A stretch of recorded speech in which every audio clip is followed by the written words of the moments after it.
The corridors were meant for prayer, yet footsteps echoed when no one walked them.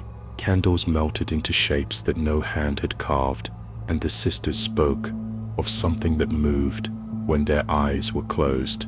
In the Abbey's shadowed halls, something was watching back. The camera drifts slowly. Stone walls rise into view, cold, gray, unyielding. The Abbey sits on a hill, overlooking the valley below. To the villagers, it was a place of prayer, a holy refuge, a sanctuary where silence itself was meant to carry the voice of God. But the silence was never complete. Listen closely, and there was always something beneath it.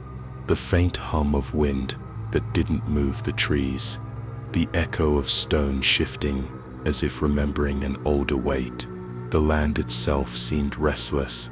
The Abbey had been built here centuries ago, not by chance, not by convenience. It was chosen. The stone foundations had been laid on ground that men said was sacred, soil that had witnessed offerings long before Christ's name was ever spoken in these parts.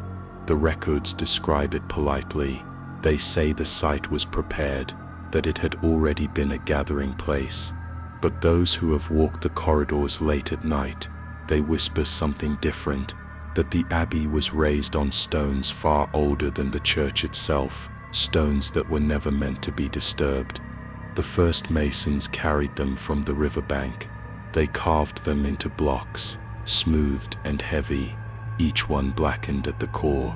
No explanation was written down, no prayer was offered before they began. The work moved forward with speed, as if silence itself demanded completion. The Abbey walls rose, towers stretched toward the sky, and with each layer of stone, the silence deepened. At first the sisters who came here believed it was a blessing. The air was still, free from the noise of the outside world. Here they could focus on devotion, on fasting, on the long, endless hours of prayer. But over time, the silence began to change. It wasn't peaceful, it was waiting. The sisters noted it in letters to their families. The tone is always restrained, respectful, never accusatory, but the pattern is clear. One wrote, "It is as if the halls themselves are listening." Another, "When we kneel, I feel watched, even alone. I do not feel alone." And these letters are from the earliest years, long before tragedy, long before the walls were stained by time. The Abbey's location was always called sacred ground, but sacred to whom? The valley villagers treated it carefully. They did not farm near its shadow. They did not walk its path at night. They brought food and candles to the gates, but rarely crossed inside unless required. They knew something remained beneath those stones. Even before the Abbey, they called the hill cursed. The chronicles are careful with language. They do not name curses. Instead, they describe ritual fires. They describe offerings of bone. They describe a circle of stones, older than memory, that marked the place where the Abbey would one day stand. The masons had broken the circle, but breaking does not erase. One story survived through oral tradition. The elders of the valley told it to their children, who told it again in whispers, that the hill had once been used for a covenant, not a covenant with God, not with anything merciful, but with something that asked for silence, something that dwelled between the stones themselves. And so when the Abbey was raised, the silence remained. The corridors amplified it, the chapels deepened it, and the sisters who prayed within its walls soon felt its weight. They came here seeking devotion, but devotion requires surrender, and when you surrender on ground that listens back, what answers you? The walls of the Abbey carried a dampness. The air was colder than the seasons should allow. Winter lasted longer here. Even when the valley bloomed below, the stones seemed to hold not warmth, but memory. There are accounts from builders who returned decades later. They spoke of cracks that should not have formed, of stones settling in ways they could not explain. One said that when he pressed his ear to the wall, he swore he heard breathing. The historian who recorded this dismissed it. He called it superstition, but the villagers never dismissed it. They watched from below, and they knew that the abbey was not silent. Inside, the sisters lived as though nothing was amiss. Daily prayer, candlelit vigils, the slow, endless cycle of faith, but their journals betray them. One novice described a night where she could not sleep. She rose to walk the corridor. Her candle flickered low. The air grew heavy. She wrote, "I thought I saw the stones themselves shift in the light, as if they breathed with me." She never confessed it aloud. She wrote it only once, and then never again. There is a peculiar rhythm in these accounts, a restraint. They never accuse the abbey itself. They never name evil, but the fear is present, hidden between words. They speak of heaviness, of fatigue, of silence that seems to grow louder the longer one listens, and always of footsteps. Footsteps in the corridors when no one walks them. One sister described pausing outside her cell. She heard steps behind her, measured, slow. She turned, but the corridor was empty. She waited. The sound continued, walking closer, then stopping. Her letter ends abruptly. The page is torn. No further mention is ever made. And that is the theme here. Not open declarations of horror, not tales of apparitions or violence, but subtle repeated notes of something unfinished, something unsettled. The abbey was built on stones of devotion, but beneath devotion lay something else. Visitors reported the same feeling. Pilgrims who climbed the hill to light candles or seek blessing. They spoke of air too still, of shadows that seemed to lengthen on their own. Some left quickly, unable to explain why, but others stayed. And always, they returned with the same impression. The abbey was holy, but not safe. In winter, when the winds howled, the stones groaned, doors rattled, the corridors seemed to stretch, swallowing light. And when storms raged, the villagers swore they saw figures moving along the battlements, though no one was stationed there. It is easy to dismiss, the product of wind, of tired eyes, of expectation. But why did the reports never stop? Generations passed, the abbey stood, new sisters entered, old ones died, yet the same stories continued, the same silence, the same unease. The foundations had not changed, and neither had what lingered beneath. One cannot live surrounded by stone without listening to it. The sisters heard creaks, groans, echoes. They learned to ignore them. But sometimes, the stone did not sound like stone. There is an entry from the 1600s. A sister described a noise beneath the chapel floor. It was not the settling of wood, she wrote. It was rhythmic, almost like chanting. She pressed her ear to the ground until her head ached, but the sound continued, low and steady. She told no one. She feared she was losing her mind.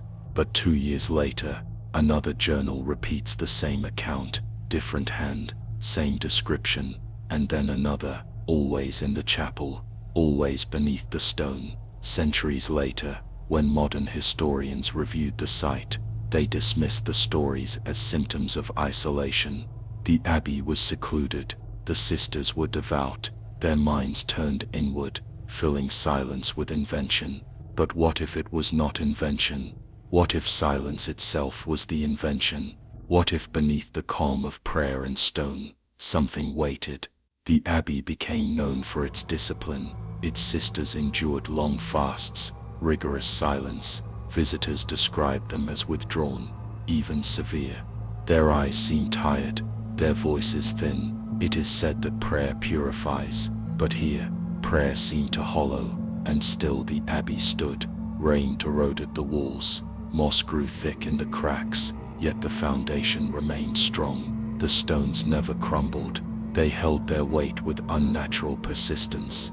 Builders whispered it was because they were not ordinary stones, that they had been pulled from a place meant for burial, that they were marked, that they should never have been cut. But the abbey could not be undone, and so it stood, and so it remains, a holy refuge, a place of prayer, a monument of silence. But beneath that silence, something stirs, and those who have walked its corridors in darkness know the abbey was never empty. The camera moves slowly across the hill. The abbey sits against a gray sky, its towers cutting into the mist. The gates are closed. The path is narrow. The stone walls hold their silence. And then the sisters arrive. It was the late autumn of that year, when a small procession wound its way up the slope, black habits against the white of morning frost, voices hushed, heads bowed, the sound of rosaries clicking faintly. With each step, they had come from another convent, one far to the south. Their Mother Superior had written in her final letter that the abbey needed renewal, that new hands, new voices, and new prayer would strengthen the community. But her tone was cautious. She did not write why. The villagers who watched from the valley did not wave. They stood still at their doors. They watched the procession wind up the slope, and they said nothing. Some crossed themselves, others turned away. The sisters noticed. They whispered among themselves. One asked why the villagers seemed so cold. Another answered, perhaps they were simply afraid of strangers. But deep down, they felt it too. The abbey rose taller as they approached. Its walls seemed older than the centuries claimed. Windows narrow, built not to welcome, but to observe. And though the bells rang to greet them, the sound was heavy, as if each toll dragged the air down, instead of lifting it. Inside the gates, the existing community awaited them, a small line of veiled women, their faces pale in the dim light. They welcomed the newcomers with quiet embraces, with nods, with murmured prayers. It was not unkind, but it was not warm either. The new sisters felt it at once. They were received, but not invited. The Mother Superior led them into the chapel. Candles burned, though the wax had melted unevenly. The smell of smoke hung in the air, faint but clinging. The stone floor was cold beneath their shoes. They knelt together, as custom required. A prayer was spoken, steady and rehearsed, but even as the words filled the chapel, they could not drive out the silence that pressed in around them. And one of the newcomers wrote in her journal that night, "I thought the silence here would be holy. Instead, it feels like something holding its breath." Her words were never shared aloud. The abbey assigned cells to each sister, narrow rooms, a bed, a crucifix, a single window looking out into gray air. For some, the view was of the courtyard. For others, the walls of the valley beyond. It should have felt safe.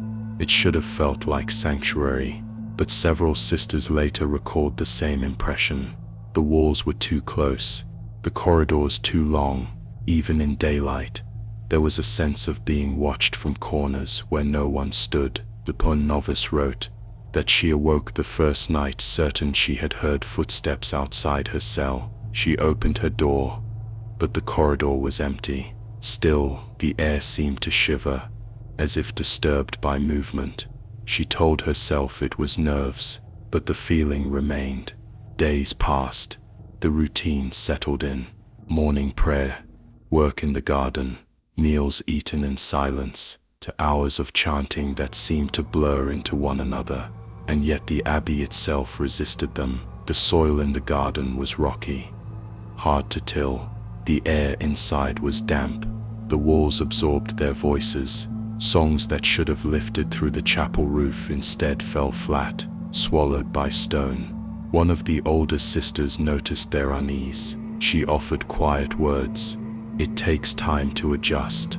The abbey is different than other houses." Different. The word lingered. It's when pressed, she would not explain. She only smiled faintly and repeated, "You will see." At night, the new sisters gathered in whispers to stay. They spoke of the strange atmosphere, of the village's stairs, of the corridors that seemed longer in darkness than in day. One admitted she had heard knocking in the walls. Another confessed she thought she heard someone praying in her cell, though she had been alone. They told each other these things cautiously, not to stir fear, not to sound foolish, but each one carried the same tension in her voice, and always when the conversation fell quiet, the silence pressed closer. Something wasn't right.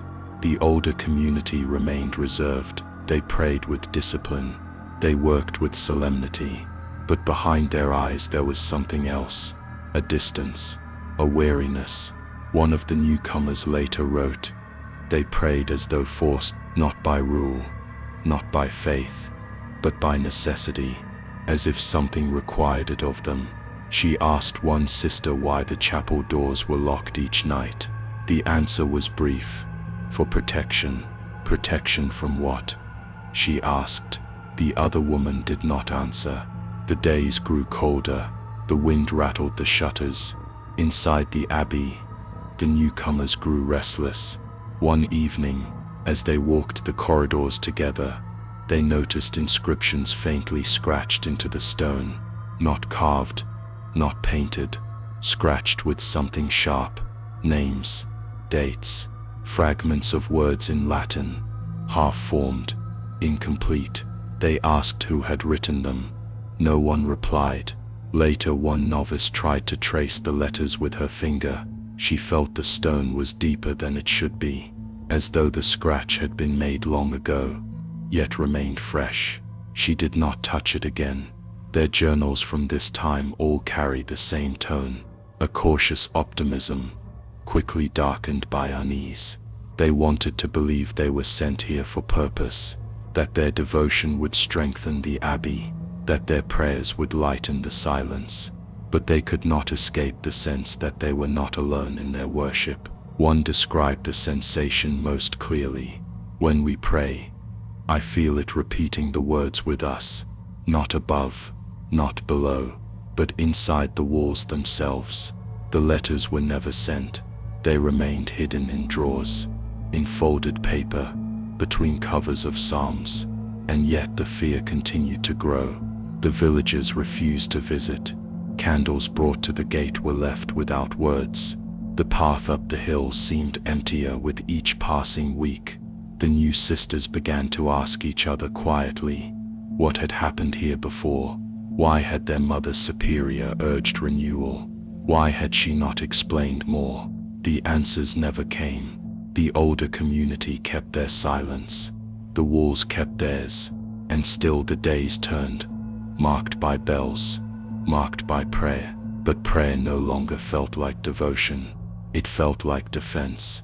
One novice would later confess, in a note found decades after, "We thought we were bringing light into these walls, but perhaps the walls only wanted to keep us." The chapter closes there, the faint sound of chanting, echoing through corridors that never seem empty. The new sisters bow their heads, not in peace, but in unease. And though they do not yet know it, they have already given themselves to something they cannot see, something that does not let go. The camera drifts down a narrow passage. Stone walls stretch into shadow. Moisture glistens faintly, where no light should reach. The corridors of the Abbey were long, longer than necessary. They twisted in right angles, then straightened again, always leading deeper, always darker, built not for comfort, not for beauty, but for something else. The first the sisters accepted them. They walked the halls quietly, hands folded, heads bowed, their footsteps the only sound. But in time, they began to notice what could not be ignored. The sound did not match the number of feet. One sister described it clearly. "I counted 3 of us walking, but I heard 5. At first she thought it was the echo. Stone carried sound strangely, bending it, multiplying it, yet the rhythm was wrong. The echoes did not fade. They followed, and when the women stopped walking, the steps continued. That was the beginning. The Abbey's corridors seemed to hold presence, not sight, not form, But wait, the sisters felt it pressing against their shoulders. The silence was never empty, but something wasn't right. Each novice, each woman who entered, described the same sensation in private journals. They felt as though they were watched when they crossed the halls, not by their peers, not by their God, by the stone itself. One novice confessed to her superior that she avoided the corridors at night. She claimed she heard whispers in them, not conversation, not prayer, but fragments, words spoken low, in voices she did not recognize. The Mother Superior corrected her. "You are tired," she said. "The mind fills silence with noise." But the novice insisted. She had heard her own prayer, repeated back, whispered from the walls, and that's when she stopped speaking her prayers aloud. The pattern deepened. More sisters confessed the same. They would kneel in their cells, whispering Ave Marias, and in the pauses between words they would hear an answer, faint, muted, the same words but spoken back in tones not their own. Some thought it was a test, some thought it was madness, but none could deny what they heard. The corridors became places of suspicion. A sister walking alone quickened her steps. The group passing together would speak more softly, careful not to disturb whatever else might be listening. One described the experience most directly. "When I walk them, I do not feel I move through them. I feel the corridors move through me." The villagers below the hill told their own stories.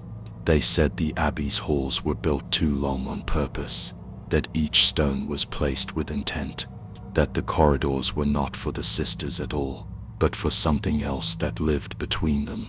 Inside, life continued. Meals, prayers, chores. But the long stone passages grew heavier with each season. One night a novice was late to compline. She hurried down the main hall, her candle shaking in her hand. She swore she heard breathing behind her. She turned. Nothing. She moved again. The sound followed. Her pace quickened. So did the sound. She stopped at last, heart pounding, and in the stillness, she realized the breathing was not behind her at all. It was inside the walls. She did not sleep that night. Word of her fear spread among the others. They laughed nervously. They tried to reason it away, but none could explain the footsteps, the whispers, the sense of presence, and slowly, suspicion turned to dread. They began to see the corridors differently. The stone was no longer neutral. The walls leaned inward. The shadows seemed to stretch against the candlelight. One older sister, near the end of her life, confessed quietly, "The Abbey does not need us. We need it. We pray not to God, but to keep the walls still." Her words were never recorded officially, but the novices remembered. The architecture itself seemed designed to confuse. No matter how many times they walked the halls, they could not remember the turns. Doorways appeared closer, then farther. The Abbey seemed to shift itself, like lungs expanding and contracting, and in that shifting, voices remained, repetitive, patient, always in prayer. The sisters argued quietly. Were these voices of those who had come before? Were they signs of blessing or of curse? The church outside ignored such questions. Reports of unease were dismissed as weakness of spirit, but the sisters knew. One journal survives with a line repeated over and over until the page runs black with ink. "The corridors are alive. The corridors are alive. The corridors are alive." And though her name is lost, her words remain. The final entry stops mid-sentence. The other sisters burned her papers.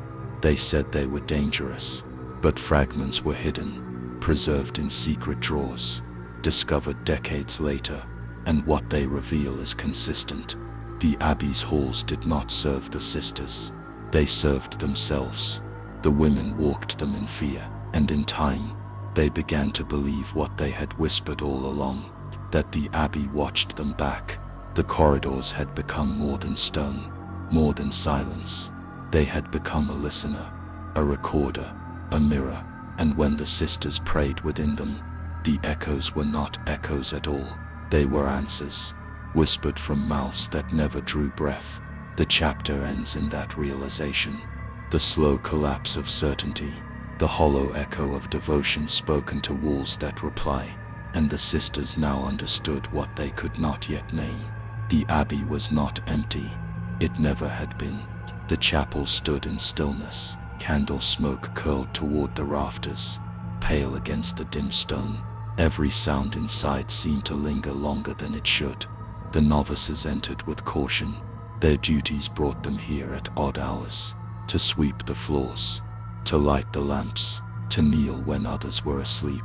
The air in the chapel was different from the corridors, heavier, more expectant, as if the silence itself was waiting for something. One novice, her name recorded only once in the archives, came in alone one evening. She carried a small taper to relight a dying candle. The flame trembled in her hands, spilling faint light across the rows of pews, and that's when she saw it, a figure kneeling at the front. Its posture was unmistakable, shoulders bent, head bowed, arms crossed in prayer. The novice froze. She thought she had interrupted a sister's vigil. She lowered her eyes respectfully and waited, but the figure did not move, did not stir, did not breathe. Something wasn't right. She lifted her head again. Cautiously, the candlelight fell across the front row of pews, illuminating the spot where the figure had been. She stepped forward, pulse quickening. Her shoes whispered against the stone. Each step echoed louder than it should have, as if the chapel wanted her to hear her own intrusion. The space was empty. No sister, no shadow, only silence. The novice said later that the air itself felt disturbed, as if someone had been present only moments before. The smell of extinguished wax hung in her nostrils, and though she tried to steady her hands, the taper shook until its flame went out. She ran. The testimony was whispered to the others. Later that night, she spoke of the figure kneeling in prayer, of the absence that followed. Her words spread quickly through the dormitory. The other novices listened carefully, their faces pale in the lamplight. Some nodded, some frowned, but when the account reached the elders, it was dismissed. They said the girl had been tired, that the hour had deceived her, that candlelight and shadow played tricks on the mind. The chapel, they insisted, was the safest place in the abbey, but the novices weren't convinced. They knew what it felt like inside those walls. They had all felt the weight of the silence pressing down during late prayers. They had all wondered, even if they had never spoken it aloud, whether the abbey was truly empty. When the pews stood vacant, and now one of them had seen it, the atmosphere shifted. What had once been curiosity now grew into unease. Novices began to glance over their shoulders when kneeling in prayer. They quickened their duties in the chapel. The light of their candles no longer seemed to comfort them.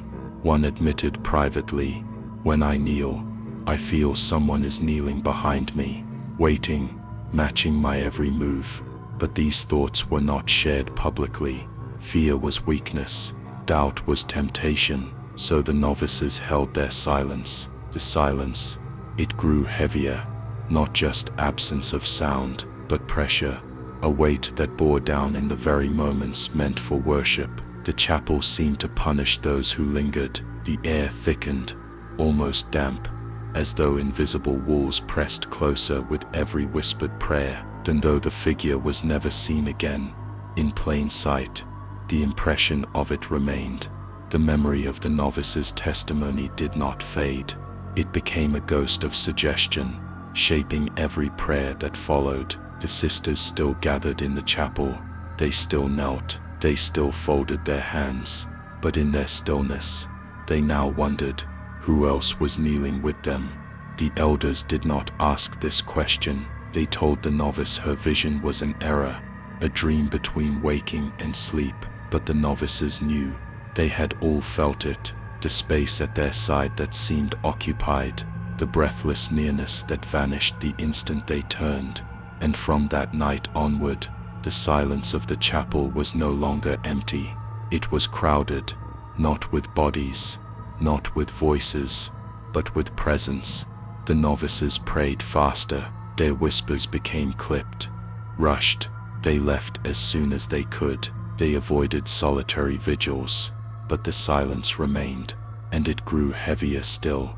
By the time the next testimony came forward, the sisters had already learned not to speak of what they saw, but it was too late. The first visitation had already taken place, and nothing inside the Abbey would ever feel empty again. The journal was brought out quietly, not during prayer, not during meals, but in a still corner of the convent, at a table scarred by decades of candle flame. It was wrapped in cloth, the kind of cloth used to store relics, not torn or frayed, but carefully folded, as if whoever had hidden it believed it might one day be needed again. The older sister placed it down slowly. Her hands lingered on the fabric longer than necessary. Then when she finally unwrapped it, she did so with the care of someone touching something both sacred and dangerous. The novices leaned forward. The room was small, its walls lined with shelves of ledgers and hymnals. The air smelled faintly of mildew, old ink and burnt wax. And then they saw it. The journal. Its leather cover was cracked, edges softened by time, the spine bent and worn. It looked less like a book, and more like something retrieved from a grave. The sister's voice was steady, but her eyes betrayed her. "You must understand," she said. "This did not begin with you." The words lingered. No one moved. She pushed the book toward them, as if sliding responsibility across the table. The nearest novice reached out, hesitating, her fingers trembling as they brushed the cover. The leather was cold. When it opened, the pages crackled. Dust rose into the candlelight, drifting slowly, like ash. At first the entries were plain. Daily records, prayer schedules, notes about weather and harvest. But as the pages turned, the tone began to shift. The novices noticed it immediately. The writer, whose name was faint in the first inscription, nearly illegible, had pressed harder into the page. The letters cut deep, scoring the paper. Some lines were underlined twice, almost tearing through. The words themselves were simple, but heavy. "The chapel feels different tonight. When I prayed, I felt another voice beneath mine. I heard footsteps when I was alone." The novices exchanged glances. This was what they had whispered about among themselves, what they had already begun to fear. But here it was, written decades ago. The older sister's face was grim. She watched them read, but said nothing. The entries grew darker, sentences shortened, the rhythm quickened. The writer began to confess. "I saw someone kneeling by the altar. They did not rise when I approached, but the candle flickered. They were gone." The novices froze. This was not just familiar. This was identical. The same figure the young novice had described only days earlier. The same posture, the same stillness, the same vanishing into silence. And the words repeated. The writer described it not once but many times, in different seasons, at different hours. Always the same, always kneeling. But something wasn't right. As the entries continued, the language fractured. Notes became urgent, desperate. The writer's words clawed at the margins of the pages. "It waits, it listens. When I kneel, it kneels too." The novices felt their throats tighten. It was no longer a story passed among them in whispers. It was history. The journal had preserved their fear, carrying it forward like a disease. Then the entries stopped, not neatly, not with closure. The last page was a half sentence, ink dragged diagonally across the paper, as if the pen had been pulled away mid-word. After that, nothing. No final prayer, no explanation, only silence. The novices sat back. The weight of what they had read was heavier than the book itself. The silence in the study pressed down on them, and that's when the older sister spoke again. You must never repeat this outside these walls. Her voice shook. She was not warning them to protect their faith. She was warning them to protect themselves. But by showing them the journal, she had already broken the silence. The words had entered their minds, lodged deep, and could not be taken back. The novices whispered that night in the dormitory. One said she could not stop picturing the figure. Another admitted she no longer trusted the silence of prayer. But the worst confession came from the youngest among them. When I close my eyes, she said, I see the same handwriting on empty pages. The journal had not ended. It had only paused. And in her dreams, she saw herself picking up the pen. The fear grew sharper. They began to notice small things. The way footsteps carried further down the hall than they should. The way whispered prayers seemed to echo back in voices not their own. The way silence was never truly still. Each novice carried her own private terror, but none could speak it aloud. The older sister had warned them. To give voice was to give life, and so they swallowed their words. But silence can crush as easily as speech can free. One began to avoid the chapel entirely. She claimed illness, weakness of the body, but in truth, it was weakness of the soul. She could not bear to kneel where others had knelt, knowing the figure had once been there too. Another kept her prayers short, rushed, as if racing through them before something else could join. Another began writing, filling scraps of paper with fragments, copying lines from the journal, almost unconsciously. Repetition, compulsion. It was as if the record demanded to be continued. The older sister noticed. She confronted the novice, took the scraps, burned them in the candle flame. But burning words does not burn memory, and the memory remained. The journal was not mentioned again. It was wrapped once more, hidden away, but its presence lingered. Every novice knew now. Every prayer was tainted. Every silence was heavy with expectation. The Abbey had a history, and that history was not holy. It was haunted, not by spirits or apparitions, but by continuity. The same fear, the same visions, the same silence passed down like scripture. Then though the journal ended in a broken line, the novices understood what it meant. It was not the writer who had stopped. It was the Abbey itself. The silence had claimed her, and it was only a matter of time before it claimed them too. The study was locked, the journal sealed away again, but in their minds, it remained open. The figure kneeling in the chapel was no longer an isolated vision. It was a pattern, and patterns repeat. When the novices prayed the next morning, they did so quickly, eyes lowered, hands clenched, each one silently wondering whether the presence kneeling beside them had been described on those faded pages decades earlier. And worse still, whether they themselves would one day be described by another hand. The silence of the Abbey was no longer absence. It was record. It was witness. And with every whispered prayer, it grew heavier still. The camera moved slowly through the corridors of the Abbey. Stone walls, darkened by time, carry a faint sheen, as if the building itself were perspiring. At first, it was dismissed as dampness, condensation from the old stones. Nothing unusual for a place this ancient, but something wasn't right. The sisters began to notice it during prayer. When the chapel filled with silence, when all breath stilled, they could hear it. Droplets, faint, tapping against the floor, water running where there should be none. The Abbey's walls wept. At night, the air grew thick. The scent of wet stone clung to their skin. Even their bed sheets felt cold with moisture. The novices whispered about mildew, but the older sisters knew better. They had lived here for decades. Never had the stones behaved like this. The first to speak openly was Sister Agnes. She stood in the cloister hall one morning, hand pressed against the wall. Her palm came away damp. She looked at the others. "It's as if it breathes," she whispered.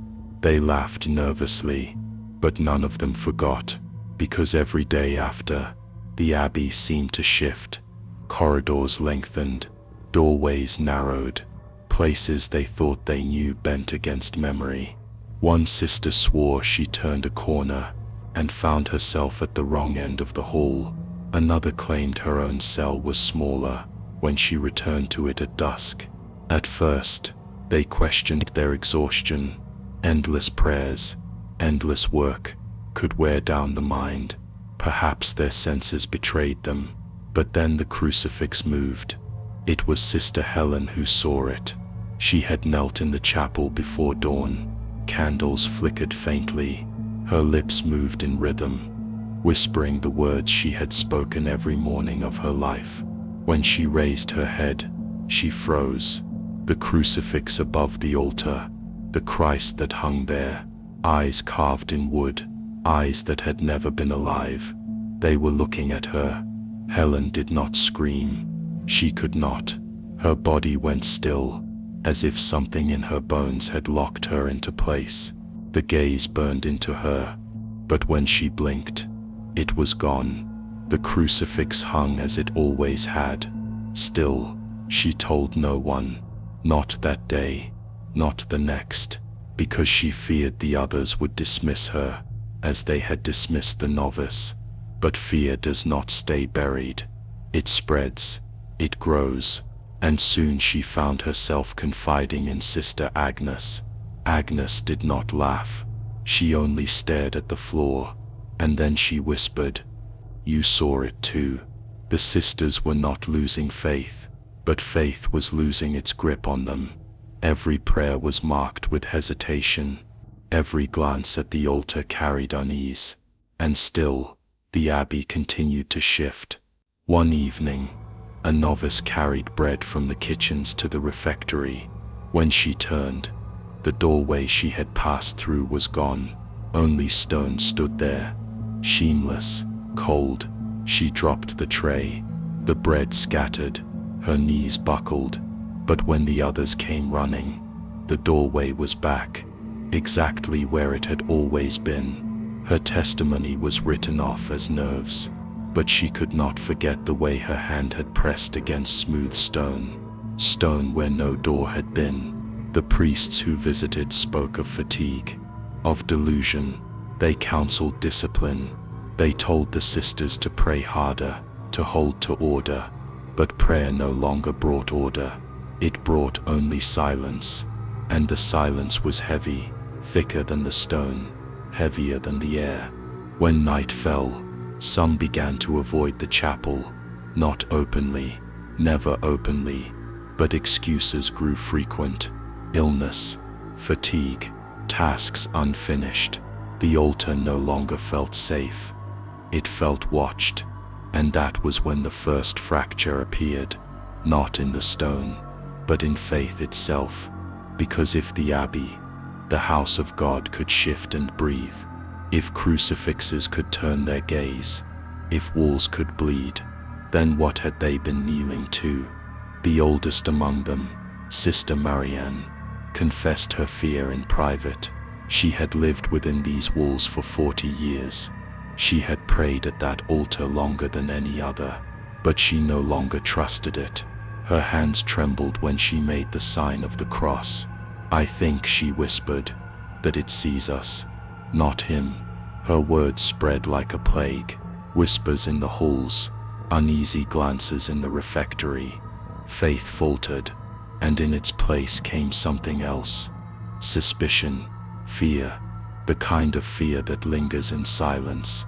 One by one, the sisters began keeping journals, private accounts of what they saw, what they heard, what they felt.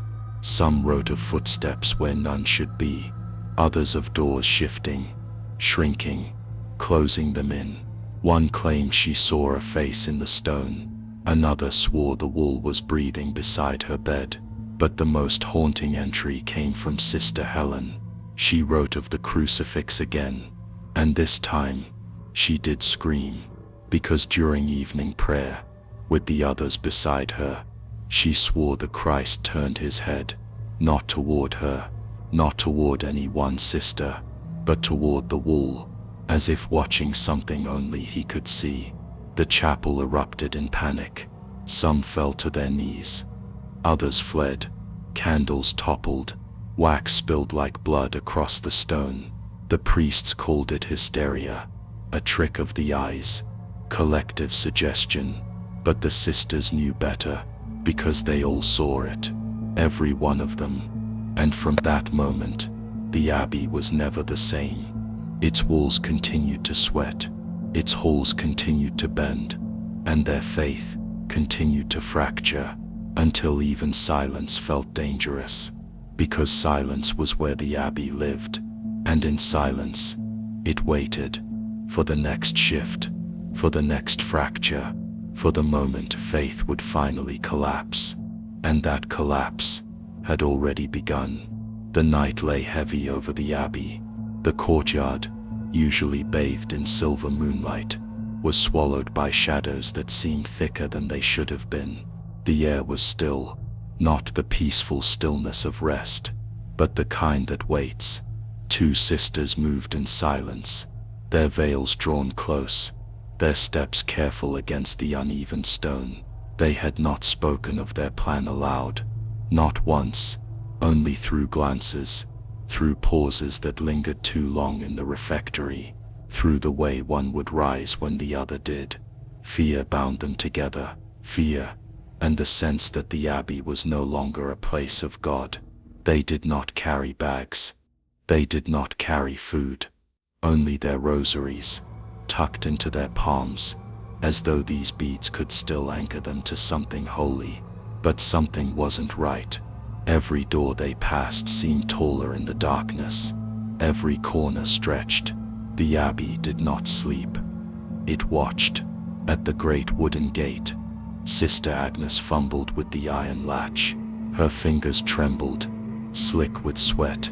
Though the night was cold, the sound was too loud, too sharp, echoing down the cloister like the strike of a bell.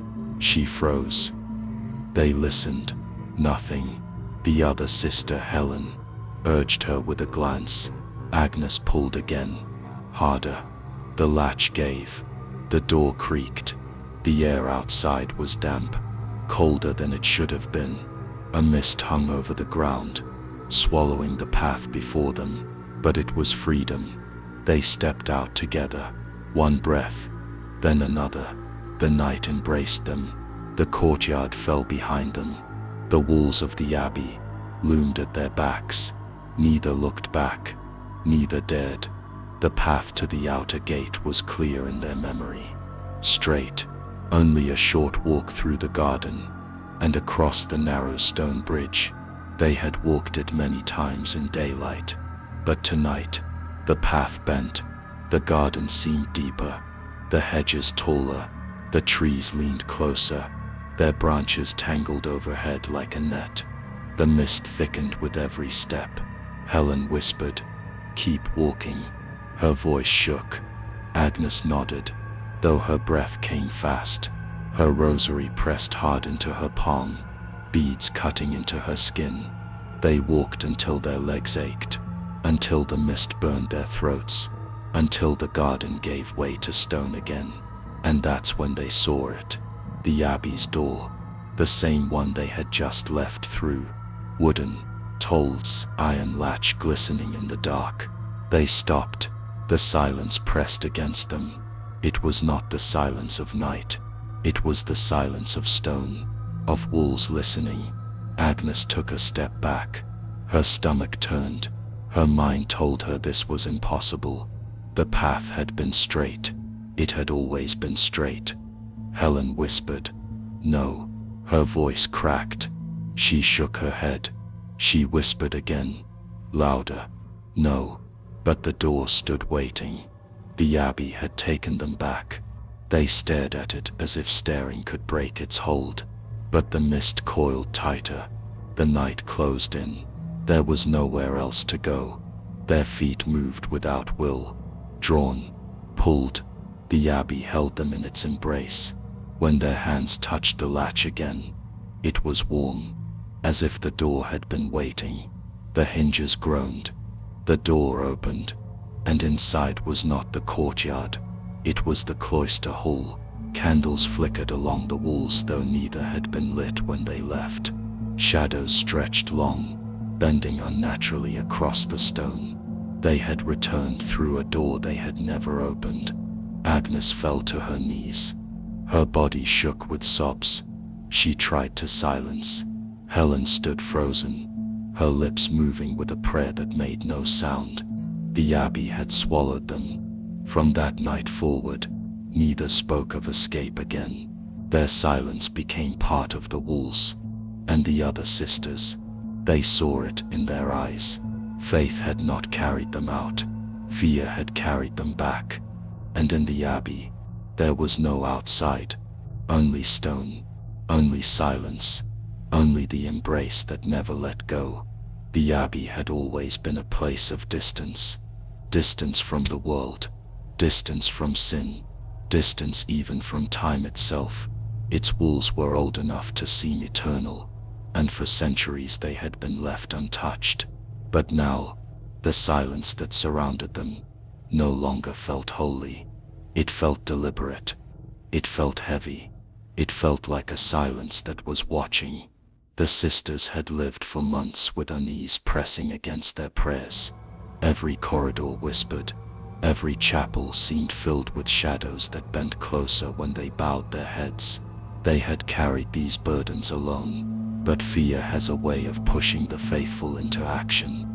And so, at last, someone wrote the first letter. The script was careful, neat, and obedient. It told of disturbances that had troubled their sleep, of walls that groaned with sounds that had no source, of doors that led them in circles. It did not accuse, it did not scream, it pleaded. Another letter followed, written with less restraint, then another, longer still, describing things that had been witnessed in the chapel at night. 3 letters sent to the diocese, 3 cries for help. Weeks passed before a response came, but when it did, the sisters thought, for the first time in months, that they might be heard. 2 men arrived at the Abbey gates. They were not brothers of the order. They were not priests of compassion. They were officials, dressed in black, their collars straight, their shoes polished, their hands carrying folders of parchment. They entered without hesitation, their boots echoing on the stone floor of the narthex. Their eyes swept across the arches, measured, clinical, unmoved. They introduced themselves only briefly. The one spoke more than the other.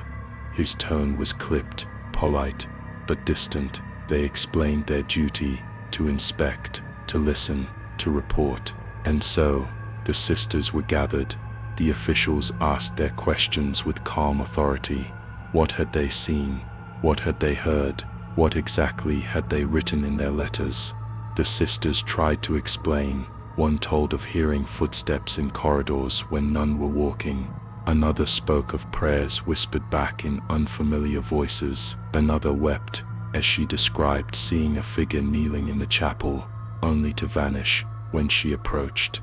Their voices shook, their hands trembled, but their testimonies were clear. The officials wrote each down, ink scratching steadily against paper, notes neat, unemotional. When the sisters had finished, the men asked to see the Abbey itself. They were led through the halls, past the refectory, past the dormitories, past the long corridors that seemed to narrow with every step.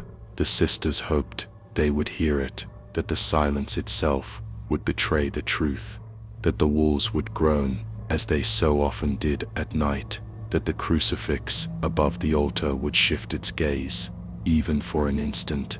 But nothing happened. The halls were quiet, the walls were still. The crucifix remained fixed, serene, unmoving. The officials took their notes. In the chapel, They paused, their eyes raised to the stained glass.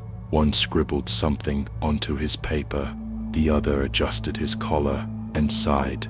When asked what they thought, they only said the same words again. "We are here to observe, nothing more."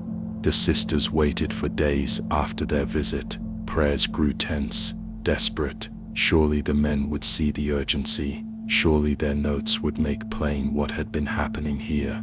But when the reply finally came from the diocese, it was not what they expected. The officials had filed their report. It was brief, final, and it carried one word that silenced the room when it was read aloud. Hysteria. The Abbey's troubles, they said, were not rooted in stone or spirit.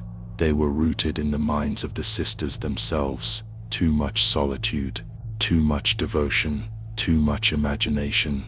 The Abbey was to remain untouched. The diocese would take no further action. The sisters sat in the refectory that night, in stunned silence. Their bowls of soup cooled in front of them, untouched. No one lifted a spoon. The word echoed in their minds. Hysteria. It was an old word, a dismissive word, a word that had been used for centuries to silence voices that begged to be heard, and now it was being used against them. But something wasn't right. The officials had walked the same halls, they had heard the same silence, but they had not felt it. They had not lived it. They had come, observed, and left untouched. The Abbey had hidden itself from them, and now the sisters realized something darker than fear. No one was coming, no help, no recognition, no salvation from the outside. They were alone. That silence was worse than the voices, because now the Abbey was theirs entirely. No authority stood above it. No witness believed them. No higher voice would intervene. The sisters' prayers grew strained. Some prayed longer, harder, until their knees bruised against the stone. Others began to fall quiet. Their lips moved without sound. Faith itself felt fractured.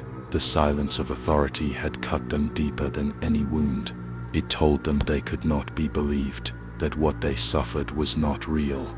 But every night, the Abbey proved otherwise. Moisture bled from the stone walls. Footsteps echoed through the halls. Prayers were whispered back in voices not their own. The Abbey was alive, and the diocese had chosen not to see. The sisters' fear deepened, but beneath it, something else took root. Anger. Anger at the silence. Anger at the dismissal. Anger at being abandoned. One sister wrote her fury in her journal.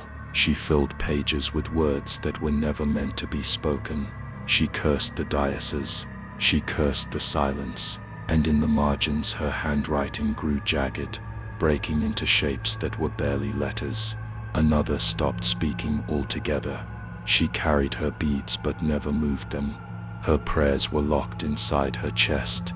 She avoided the chapel, avoided the crucifix. Her silence was deeper than the diocese's, but the Abbey noticed. It thrived on silence.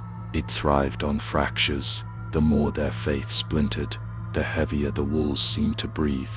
The more their voices faltered, the louder the echoes became. And one night, as they gathered for prayers, a sister lifted her head. Her eyes fell on the crucifix above the altar, and she saw, not Christ. She saw eyes, alive, staring back at her. She screamed, breaking the silence. The others rushed to her side, but when they looked, they saw only wood, still, unmoving. Her screams died into sobs, and she whispered words that chilled them all. "They've left us here. They've left us for it." No one contradicted her, because deep inside, each of them knew. The diocese's silence was not absence, it was condemnation. The Abbey was theirs now, entirely, and it would never let them go. The camera lingers on the chapel, stone walls faintly lit by candlelight, shadows pressed against one another, as if the air itself was closing in. At first the nights were silent, the prayers steady, measured, as they had always been. But then, the rhythm faltered. One sister's voice lingered too long on a note, another entered too early. The chant grew tangled. It should have been nothing, a mistake born of exhaustion, but it wasn't, because the errors did not stop. They multiplied until voices overlapped, colliding like waves breaking against stone. The sound became impossible to ignore. Every sister swore she was following the chant correctly. Every sister believed the others were straying, but something wasn't right. The more they sang, the more the chapel itself seemed to respond. Stone surfaces vibrated faintly. Wooden pews hummed as if carrying the resonance of countless voices. And then there were the names, scratched into stone, not shallow, but deep. Letters gouged with such force it seemed unlikely to have been done by human hands. Yet the sisters recognized them, names of their own, not just those alive within the Abbey, but of sisters already gone. Each new day, more appeared, fresh grooves, rough-edged and white against the darkened stone. Some were complete, others unfinished, trailing off as though the hand that carved them had been interrupted mid-stroke.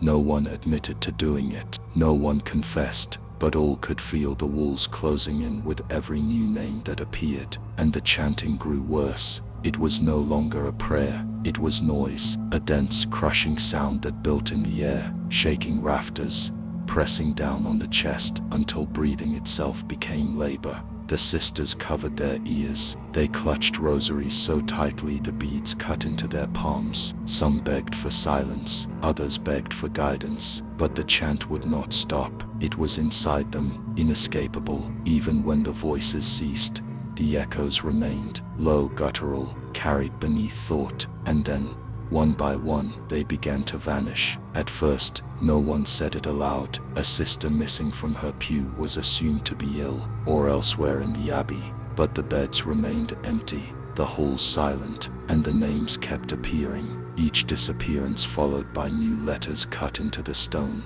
Always the same style, always the same depth. Sister Agnes was the first, her bed untouched, her slippers still neatly at its side, but her name carved into the wall by the apse. Sister Miriam vanished next. Her rosary was found lying in the center of the chapel floor, as though placed there, deliberate. By the third loss, no one questioned it. They only feared who would be next, and in that fear, the community began to dissolve. Meals went untouched, work left unfinished. The rhythm of the Abbey shattered. Whispers filled the halls, accusations, confessions that were not confessions. Some believed the disappearances were punishment, others insisted it was hysteria spreading unchecked. But no explanation could erase the names on the wall. The sisters watched one another constantly.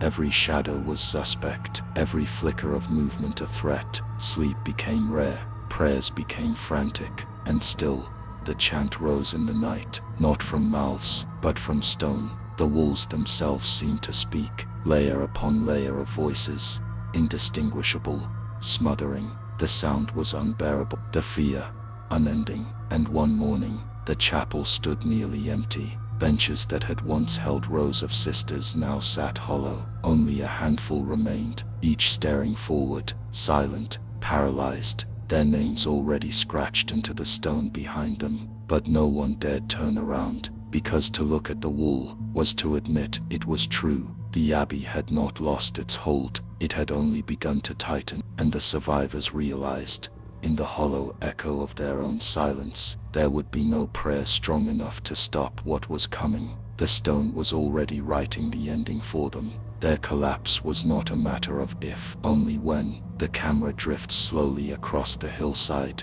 Mist clings to the stones. The Abbey stands silent, yet not dead. Its roofline jagged, its windows blackened, but the air around it holds a weight that does not belong to ruins. Explorers approach in cautious silence. Backpacks, flashlights, the quiet shuffle of boots on damp ground. They had heard the stories, they had read the records, they expected dust, emptiness, silence, but something wasn't right.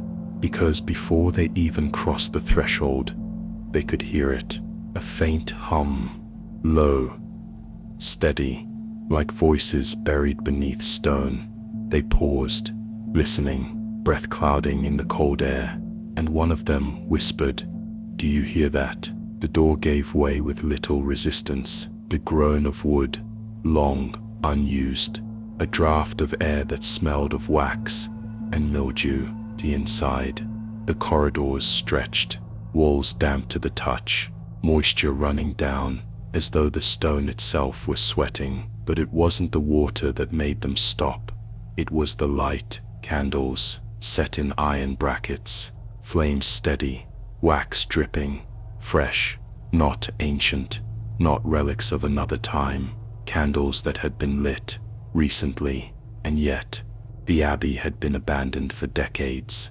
The explorers whispered to one another, their voices hushed, reverent, unwilling to disturb whatever presence lingered here. They pressed on, step by step, the air tightening with every corridor they passed. One turned his head sharply, convinced he had seen movement, but there was nothing there, only shadows layered upon shadows. Still, he felt it, the sensation of being watched. It grew heavier the deeper they went, as if the walls themselves leaned inward, as if something unseen pressed from above. And then, the sound returned, not faint, not distant, but clear, a prayer, multiple voices, chanting, the rhythm slow, deliberate, words indistinct, yet undeniably human. The explorers froze, flashlights trembling in their hands. The abbey was empty. It had to be. They had seen no one. They had heard no footsteps. And yet, the chapel pulsed with sound. They moved closer, not daring to speak, every instinct telling them to leave. But curiosity pulled them forward.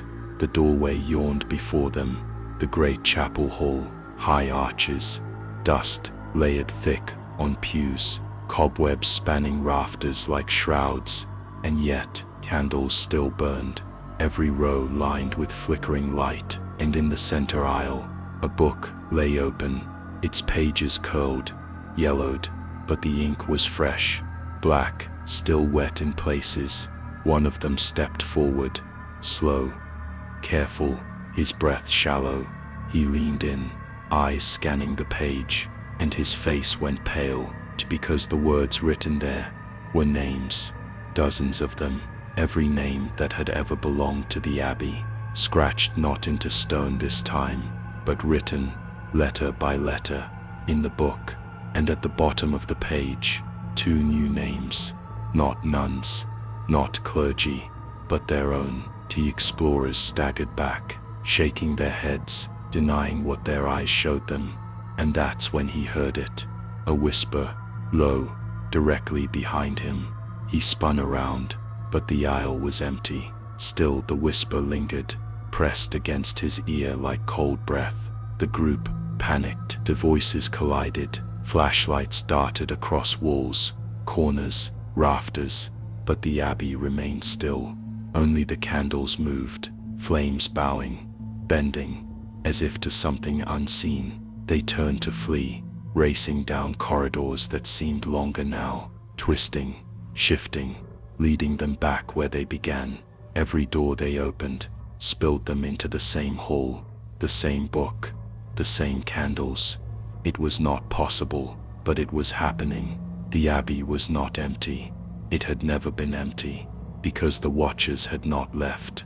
They had only been waiting. And as the explorers stood frozen, hearts pounding, flashlights shaking, they realized the truth. They were not observing history. They were being written into it. Their names would not leave this place, only their shadows. The abbey becomes a metaphor for institutions that silence truth. Faith without acknowledgement of darkness becomes a prison.